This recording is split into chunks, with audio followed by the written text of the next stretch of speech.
Hello everyone, welcome to Ken studies. आज है 8 सितंबर। Start करते हैं आज के एमसीक्यू क्वेश्चंस। आज का फर्स्ट क्वेश्चन है, what is the main focus of the Vishnu युद्ध अभ्यास mock drill.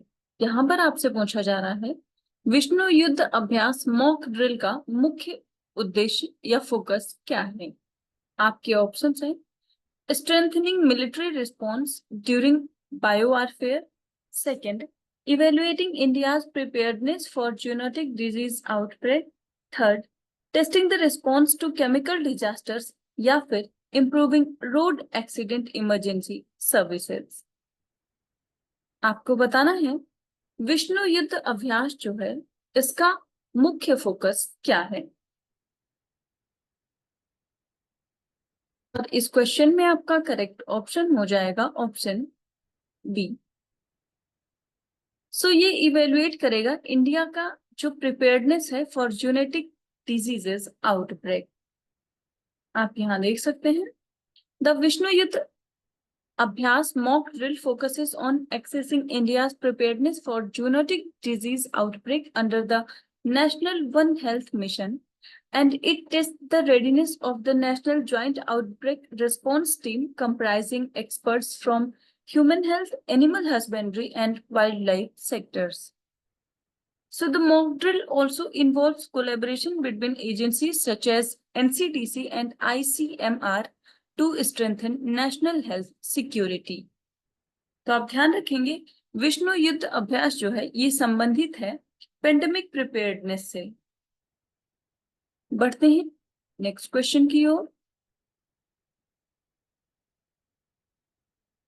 Kunyaks who were in the news recently are the largest tribes of which state?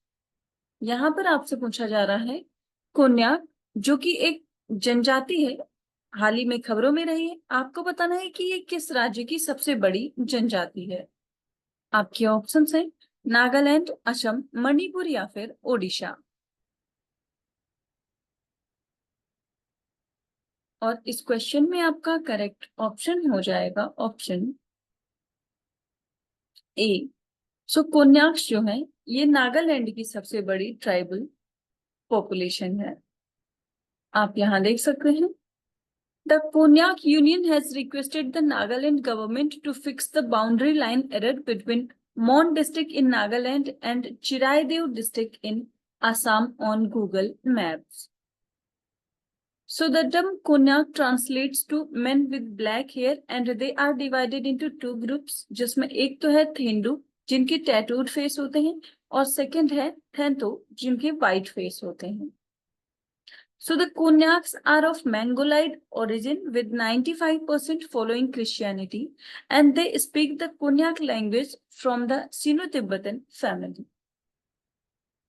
They excel in making firearms, handicrafts, and their society is patriarchal. तो आप ध्यान रखेंगे जो Konyak tribe है ये संबंधित है नागालैंड से। बढ़ते हैं नेक्स्ट क्वेश्चन की ओर। Who has created history by becoming the first Indian to win a medal in judo at the 2024 Paris para Olympics. यहाँ पर आपसे पूछा जा रहा है 2024 के पेरिस पैरा ओलंपिक में जूडो में पदक जीतने वाले पहले भारतीय कौन बने। आपके ऑप्शंस हैं शकीना खातून, सचिन सिन्हा, कपिल परमार या फिर परमजीत कुमार। और इस क्वेश्चन में आपका करेक्ट ऑप्शन हो जाएगा ऑप्शन सी। जूडो में जिन्होंने पहली बार पदक जीता है वो है कपिल परमार। आप यहाँ देख सकते हैं, Kapil Parmar won a bronze medal at the Paris Para Olympics 2024 in the Para Judo Men's J160 kilograms event and he defeated Elton de Oliveira from Brazil with 10-0, marking India's first Para Olympic medal in judo. So Parmar had previously won a silver medal in 2022 Asian Games, and he also won against Venezuela's Marco Denis Blanco with 10-0 in the quarterfinals. Despite receiving yellow card for minor infractions, Parmar excelled in the event. Kapil Parmar की बात करें तो ये संबंध रखते हैं सिवोर village Madhya Pradesh से, and he survived a severe childhood accident involving an electric shock and spent 6 months in coma. बढ़ते हैं नेक्स्ट क्वेश्चन की ओर. What is the name of India's first fashion forecasting initiative launched by Union Minister of Textiles Shri Giriraj Singh in 2024? यहाँ पर आपसे पूछा जा रहा है 2024 में केंद्रीय कपड़ा मंत्री श्री गिरिराज सिंह द्वारा शुरू की गई भारत की पहली फैशन पूर्वानुमान पहल का नाम क्या है? आपके ऑप्शंस हैं fashion next, style vision, vision next या फिर परिधि next.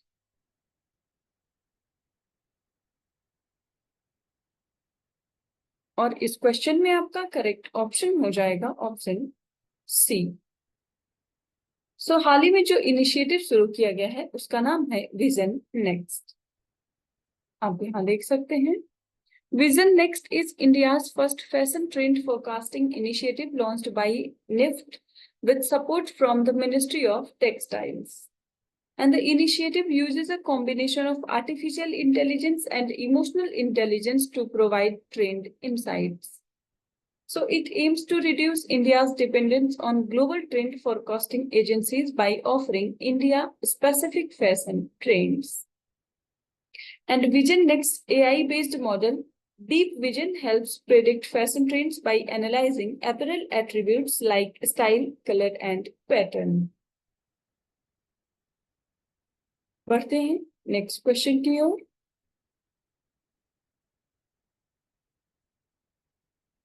Which two Indian para-athletes have been chosen as flag bearers for the Indian contingent at the closing ceremony of the Paris Para-Olympics 2024?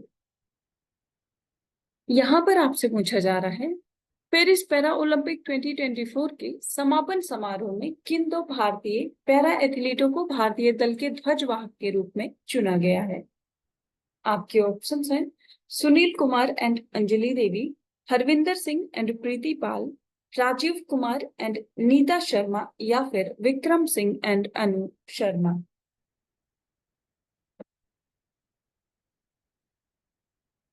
और इस क्वेश्चन में आपका correct option हो जाएगा option B. Paris para Olympics में जो closing ceremony है उसमें भारत की तरफ से ध्वजवाहक रहेंगे हरविंदर सिंह और प्रीति पाल. आप यहाँ देख सकते हैं Harvinder Singh and Preeti Pal has been selected as the flag bearers for the Indian contingent at the closing ceremony of Paris Para Olympics 2024. So Harvinder Singh won India's first ever gold medal in para archery at these Para Olympics, and Preeti Pal won 2 bronze medals in para athletics, contributing to India's record medal tally.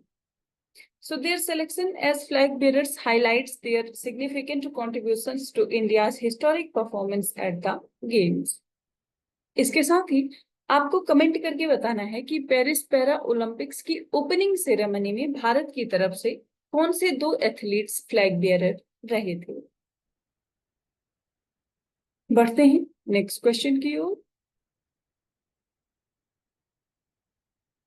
Recently, where was the first international solar festival organized? यहाँ पर आपसे पूछा जा रहा है हाल ही में पहला अंतरराष्ट्रीय सौर महोत्सव कहाँ पर आयोजित किया गया? आपके ऑप्शंस हैं जयपुर, भोपाल, न्यू दिल्ली या फिर लखनऊ. और इस क्वेश्चन में आपका करेक्ट ऑप्शन हो जाएगा ऑप्शन सी. ये आयोजित किया गया है नई दिल्ली में. आप यहाँ देख सकते हैं India solar energy capacity has increased 32 times in the last decade. Prime Minister Narendra Modi highlighted this during the first International Solar Festival in New Delhi, held via video conferencing. So India is on track to achieve 500 gigawatt of non-fossil fuel capacity by 2030 and is the first G20 nation to meet Paris Agreement goals on renewable energy. इसके साथ ही international solar alliance की बात करें तो इसको establish किया गया था 2015 में and now it has 100 member countries. And the festival celebrates solar energy's global impact with technical sessions, exhibitions, and cultural performances, enhancing the event. तो आप ध्यान रखेंगे इंटरनेशनल सोलर फेस्टिवल जो पहला मनाया गया वो मनाया गया 5th और 6th ऑफ सितंबर को नई दिल्ली में. बढ़ते हैं नेक्स्ट क्वेश्चन की ओर.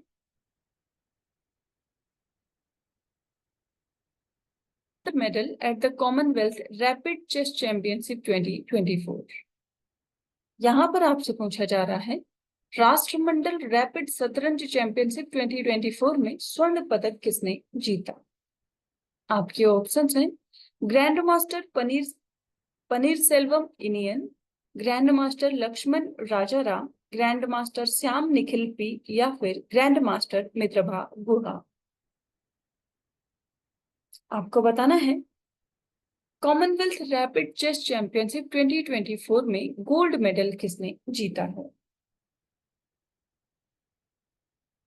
और इस क्वेश्चन में आपका करेक्ट ऑप्शन हो जाएगा ऑप्शन डी. सो ये जीता है मित्रभा गुहा ने. आप यहां देख सकते हैं at the Commonwealth rapid chess championship in Waskaduwa, Sri Lanka, Indian players achieved significant success with 3 podium finishes. So Grandmaster Mitrabha Guha won the gold medal with 6.5 points. Grandmaster Paneer Selvam Inian earned the silver with 6 points and Grandmaster Lakshman Rajaram took the bronze with 5.5 points. So among the 14 Indian participants, all secured positions within the top 30. And notable Indian performances की बात करें तो उनमें शामिल हैं top 3 के अलावा Shyam Nikhil P जिन्होंने फिनिश किया है 5th प्लेस पर, शांतन दास 8th प्लेस पर और इनके पॉइंट्स हैं 4.5. इसके साथ ही हरि माधवन ये 9th प्लेस पर हैं. आप ध्यान रखेंगे कि मित्रभा गुहा ने कॉमनवेल्थ रैपिड चेस चैंपियनशिप में गोल्ड मेडल जीता है और इसका आयोजन किया गया था श्रीलंका में. सो आज के करंट अफेयर सेशन में इतना ही. Thank you for watching. Do like, share and subscribe.